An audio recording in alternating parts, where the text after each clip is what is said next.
ஓம் ஸ்ரீ குருப்பியோ நமக. நன்றாக குருவாழ்க, குருவே துணை. பரபிரம்ம ருத்ரகாயத்ரி ஞானஸ்தலத்து நண்பர்களுக்கு வணக்கங்களும் வாழ்த்துக்களும் கூறி, இந்த பதிவில் கும்ப லக்னத்திற்கு 4ஆம் வீட்டில் இருக்கிற குரு, 12ஆம் வீட்டில் இருக்கிற சுக்கிரன், இந்த 2 கிரகங்கள் ஒரு சுப பார்வை, சுப விளைவை செய்கிறது. அதுக்காக பதிவு தான். ஆனால் நமக்கு இந்த 2 பாவங்கள் நல்லது கிடையாது. 4ஆம் இடமும் 12ஆம் இடமும் நமக்கு நன்மை இல்லை. இப்போ 8ஆம் வீட்டில் கேது இருக்கிறதும் ஒரு மைனஸ் தான். அப்போ 4, 8, 12 கிரகங்கள் இருந்தால் நமக்கு ஜென்ரலாக தெரியும் அது தீமைகளை கொடுக்கும். பட் டீப்பாக பார்க்கும்போது நம்ம பார்வைகள் பார்க்கணும், கிரக நட்சத்திர ஆற்றல் எப்படி வேலை செய்யுதுன்னு பார்க்கணும். இப்போ குரு நமக்கு ரொம்ப ரொம்ப நல்லவர். நம்ம சிந்தனையை வளப்படுத்தி நமக்கு ஈடுபாட்டை கொடுக்குறவர், திறமைகளை வளர்க்குறவர், அறிவை வளர்ச்சி பண்ணுவார், பாசம், நேசம், அன்பு, குழந்தைகள் இது சார்ந்த நன்மைகளை கொடுப்பார், சந்தோஷத்தையும் இறை வழிபாட்டு உணர்வுகளையும் ஆன்மீக டெவலப்மெண்ட்டையும் கொடுக்குறவர். அதே நேரத்தில் நமக்கு ஒரு வெளிநாட்டு தொடர்பு, வெளி விவகார தொடர்பு, வெளிவட்டார பழக்க வழக்கங்கள், நம்முடைய தொலைத்தொடர்பு, அதாவது தொலைத்தொடர்பு அப்படின்னா கல்வி ரீதியாக ஒரு ஆராய்ச்சி கல்வி, நமக்கு ஒரு பிஹெச்டி கல்வி, ஒரு ஆராய்ச்சி மனப்பான்மை, ஆன்மீக தொடர்பு, பூர்வீகம், தந்தை வர்க்கம் சார்ந்த நன்மைகள், தெய்வ அனுகூலங்கள், இதெல்லாம் கொடுக்கக்கூடிய அமைப்பு தான் குரு. ஆனால் இந்த குரு 4ஆம் வீட்டில் இருக்கிறது அவ்வளோ நல்லது கிடையாது. இந்த ஸ்தானங்களுக்கு நல்லது கிடையாது. இப்போ நீங்கள் பொருள் சார்ந்து ஒரு இடம் வாங்குறீங்க, வீடு கட்டுறீங்க, வாகனம் வாங்குறீங்க, ஒரு கன்ஸ்ட்ரக்ஷன் பண்ணுறீங்க, ரியல் எஸ்டேட் பண்ணுறீங்க, ஒரு ஃபைனான்ஸ் பண்ணுறீங்க, உற்பத்தி சார்ந்த துறையில் இருக்கீங்க, இதுக்கெல்லாம் நன்மைகள் பண்ணும். ஆனால் நம்ம அகம் சார்ந்த இது நம்மளுடைய திருப்தி, நம்மளுடைய அறிவு, நம்மளுடைய உறவு, இது சார்ந்த விஷயத்துக்கு அது நன்மை செய்யலை. சந்திரனுடைய நட்சத்திரத்தில் வேறு குரு இருக்கார். ரோகிணி 4ஆம் பாதத்தில், அம்சத்தில் கடகத்தில் உச்சமாகிறாரு. அப்போ சந்திரன் யார்? வேலை சார்ந்து நம்மளுக்கு நன்மைகளை கொடுப்பார்.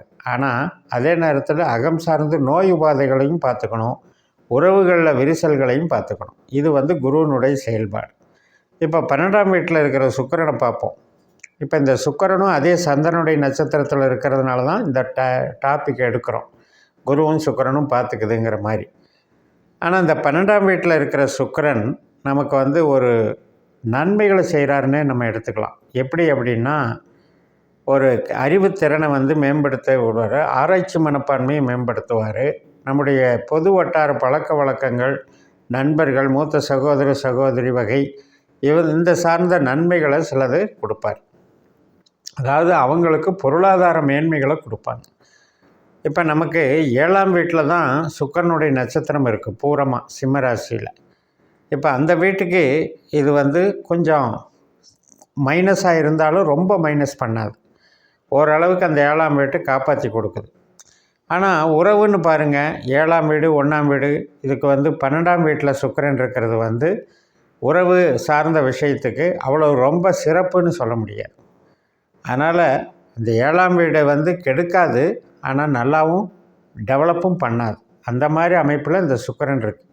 பட் இந்த குருவும் சுக்கிரனும் பார்த்துக்கிறாங்க இல்லையா, இந்த பார்த்துக்கிறதுல பிரச்சனைகள் இல்லாமல் போய்க்குது அப்படிங்கிறது ஒரு திருப்தி பட்டுக்கலாம். அதில் நமக்கு பிரச்சனை கிடையாது. ஆனால் நமக்கு சுக்கிரனை பொறுத்த வரைக்கும் இப்போ பணம், இன்வெஸ்ட்மெண்ட்டு, முதலீடுகள் சார்ந்து நம்ம பண்ணக்கூடாது. ஏன் அப்படின்னா, அது சந்திரனாக வேலை செய்யுது. அதனால் அது அந்த வேலை சார்ந்து அது நமக்கு தோல்வியாக முடியும், பெருசாக வெற்றியாக முடியாது. 12ஆம் இடம் அப்படின்னாலே தன்னைத்தானே வருத்திக்கிறதுன்னு அர்த்தம். அந்த விதத்தில் நம்ம கொஞ்சம் கவனமாக இருக்கணும். அப்போ உறவு சார்ந்த விஷயங்களை விட்டுட்டு வேலை சார்ந்து, இப்போ ஒரு வேலை, சம்பளம் வாங்குகிற வேலை பார்க்குறோம், இன்னொரு இடத்துக்கு மாறுறோம், தப்பு இல்லை, இன்னொரு டிபார்ட்மெண்ட்டு சேஞ்ச் ஆகிறோம், தப்பு இல்லை. அந்த மாதிரி இப்போ முதலீடு போடுறதில் நம்ம கவனமாக இருந்துக்கிட்டால் அந்த வேலை சார்ந்தும் தொழில் சார்ந்தும் நமக்கு இது நன்மை பண்ணுது. ஆனால் உறவு சார்ந்து தான் ரொம்பவுமே நம்மளை கஷ்டப்படுத்துது, ஆரோக்கியம் சார்ந்து கஷ்டப்படுத்துது. இந்த ஆரோக்கியம்னு வரும்பொழுது எப்படி எடுத்துக்கணும்? நம்மளுக்கு 6ஆம் இடம் அப்படிங்கிறது தான் நோய். அது சம்மந்தப்பட்ட விஷயத்தில் அந்த 6ஆம் இடத்துல இருக்கக்கூடிய கிரகம் அப்படிங்கிறது மெயினாக எதுன்னு பார்த்திங்கன்னா உங்களுக்கு சனி. அந்த சனியினுடைய அமைப்பு அப்படிங்கிறது தான் ஆரோக்கியத்துக்கு நமக்கு டெவலப் பண்ணும். அந்த 6ஆம் இடத்தை இந்த சுக்கிரன் 12லேருந்து பார்க்குறாருங்கும்போது ஒரு சில சிகிச்சைகள் நமக்கு வரும். நோய் சம்மந்தப்பட்டது சிகிச்சைகள் வந்துக்கிட்டு இருக்கும். இப்போ சுக்கிரன் குரு அப்படின்னாலே மெயினாக சுகர் சார்ந்தது, கொலஸ்ட்ரால் சார்ந்தது மற்றும் ஹார்மோன்கள் சம்மந்தப்பட்டது, சுரப்பிகள் சம்மந்தப்பட்டது, இதில் நம்ம கவனம் செலுத்தணும். இப்போ பேசிக்கலாக சுக்கிரன் நமக்கு 3, 7, 11 ஆற்றலை நமக்கு நன்மையாக செய்கிறாருன்னு எடுத்துக்கலாம். அதாவது 3, 7, 11ங்கிறது நம்மளுடைய திறமைகள், நம்முடைய உறவுகள், நம்மளுடைய அனைத்து விதமான ஒரு தொடர்புகள், அதை கொஞ்சம் கெடுக்காமல் பார்த்துக்கிறாரு. ஆனால் அதே நேரத்தில் நம்ம மனசுக்கு நம்மளுக்கு கொஞ்சம் அந்த டிஃப்ரென்ஸ் தெரியும். 12ஆம் இடம்ங்கிறது எப்படி இருந்தாலும் நமக்கு ஒரு திடீர் செலவுகளையும், எதிர்பாராத செலவுகளையும், எதிர்பாராத மன கஷ்டங்களையும், கசப்புகளையும், இடம் விட்டு இடம் போகிற பிரச்சனைகளையும் கொடுக்குறாருன்னு எடுத்துக்கலாம். ஒரு நீண்ட பிரயாணம் போகிறது 12ஆம் இடம். ஸோ அந்த மாதிரியும் கொடுப்பாரு. இதை எல்லாத்துலேயுமே அனலைஸ் பண்ணும்போது நம்ம ஜனன ஜாதகத்தில் குரு சுக்கிரன் அப்படிங்கிறது என்ன மாதிரி வேலை செய்கிறாரு அப்படின்னா, நமக்கு மூளை உழைப்பு சார்ந்து நன்மைகளை செய்யக்கூடிய கிரகம் இப்போ தொழில் சார்ந்த பாவத்தில் போய் உட்காந்துட்டாரு. அதே மாதிரி நமக்கு உறவுகள் சார்ந்து நன்மைகளை கொடுக்கக்கூடிய கிரகம் இப்போ விரயஸ்தானத்தில் பொருள் சார்ந்த இடத்துல போய் உட்காந்துட்டாரு. இந்த 2 பேரும் பார்த்துக்கிற பார்வை 4ஆம் இடமாகவும் 12ஆம் இடமும் வர்றதுனால நமக்கு நிறையா அதில் மன கஷ்டங்கள் இருக்குங்கிறத புரிஞ்சுக்கணும். அதே நேரத்தில் சொந்த தொழிலில் அதீத முதலீடுகள் அப்படிங்கிறத தவிர்த்துக்கிட்டால் வேலை பார்க்குறதுலையோ நமக்கு ஒரு சர்வீஸ் ஜாப் ஒர்க் மாதிரி பண்ணுறீங்க அப்படின்னா அதுலேயோ எந்த பிரச்சனையும் பண்ணாது. அதே மாதிரி நம்ம ஒரு வீட்டுக்கு ஒரு பொருள் வாங்குகிறோம், ரியல் எஸ்டேட்டில் ஒரு கன்ஸ்ட்ரக்ஷன் பண்ணுறோம், அது மாதிரி விஷயங்களுக்கு ஒன்றும் பாதிக்காது. 4ஆம் இடம் 12ஆம் இடம் ஸ்ட்ராங்காக இருக்குது அப்படின்னாலே நமக்கு இருக்கிறத காப்பாற்றிக்கிற பொட்டன்ஷியல் நல்லா இருக்குது. ஆல்ரெடி இப்போது பண்ணிகிட்ருக்கிற வேலையை பண்ணுறதுக்கு நல்லா இருக்குது, அதில் ஒன்றும் பிரச்சனை இல்லை. ஆனால் நமக்கு விரயங்களை கட்டுப்படுத்தக்கூடிய ஒரு சிக்கன மனோபாவத்தை வளர்த்துக்கிட்டோம் அப்படின்னா இது நன்மை தரும். ஆனால் இப்போ ஒரு திருமணம் பார்க்குறோம், வரன் பார்க்குறோம், அல்லது ஒரு குழந்தை பிறப்பு சம்மந்தப்பட்ட விஷயம், ஒரு சுபகாரியங்கள் எடுக்கிறோம் அப்படின்னா இந்த மாதிரி டாப்பிக்கு இது ஹெல்ப் பண்ணாது. இந்த குரு சுக்கிரன் ஹெல்ப் பண்ணாது. அந்த மாதிரியான நிகழ்வுகளை நீங்கள் அவாய்ட் பண்ணிக்கோங்க.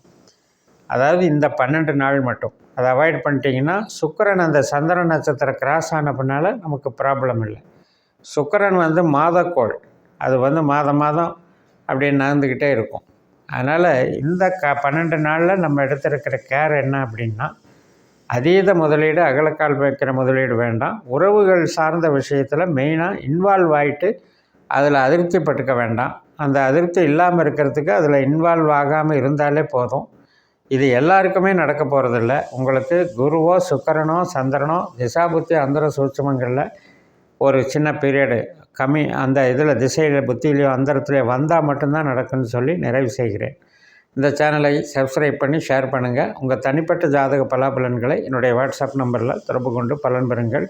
உங்களிடமிருந்து விடைபெறுகிறேன். உங்கள் JMS. நன்றி, வணக்கம்.